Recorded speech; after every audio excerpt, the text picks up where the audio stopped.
that all whites are racist. Can you expound on that, please?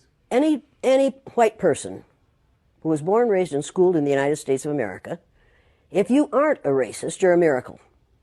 Either that or you decided to educate yourself.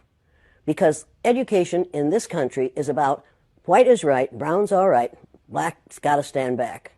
Yellow's mellow, but whites, we educate in a way that says that white males have done all the adventures, have made all the adventures, have done all the discovering, have made all, everything that is good and has been accomplished according to social studies, which is actually anti-social studies, by white males. It's a lie.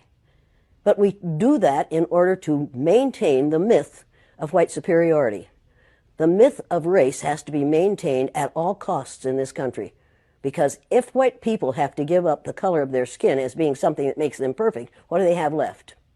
If we start teaching the truth about history, if we start teaching about Nile Valley contributions to civilization, it will totally change the way we conduct ourselves in the classroom. It will have to. Columbus didn't discover America. You can't discover a place where people are already living. But we celebrate that every October. It's a lie. We need to get over, we need to stop telling the myths and start telling the truth. So when you tell people that they're racist, and it must have some kind of effect, because most people will say, I'm not racist. I'm not a racist. Why, some of my best friends are black. Right. Yeah, and then you say, name one. Or this one, I don't see color. And when some woman says to me, I don't see color, I say, I knew that. If you saw color, you wouldn't dye your hair that way. Or I say, if you saw color, you wouldn't wear that shirt with those pants. I believe that you don't see color. It's an attempt to deny skin color.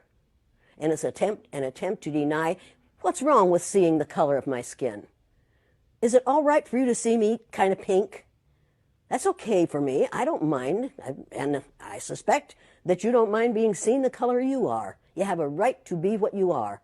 And until people in this country and people in this world get it into their heads that the first modern human beings that evolved on this earth were black women. They evolved in sub-Saharan Africa about 280,000 years ago, and every human being on the face of the earth today has the memory of those black women's genetic structure in their genes. Now, we don't want to admit that, but that's the way it is. And as people moved farther and farther from the equator, their bodies produced less and less melanin, so their hair, their skin, and their eyes got lighter. As they moved into the east, they ate a lot of fish and a lot of vegetables, so their skin took on a different tone. I found that out when I was raising little kids. My husband worked in a supermarket. He was the head of the produce department. And they had lots of oranges that they couldn't sell. He'd bring them home, and I was feeding my kids orange juice like you never saw in your life. They began to have an orange cast to their skin. I thought they had a liver problem. So I took him to the doctor, and she said, what are you feeding these kids? I said, well, lots of orange juice. She said, stop it if you want them to stop being orange. Now, if you think that skin color isn't anything other than the body's natural reaction to the natural environment, get over it. So if all white people are racist, according to you, can they be reprogrammed? Well, of course they can. Of course they can. How? Of course they can be. It's called education. I'm an educator.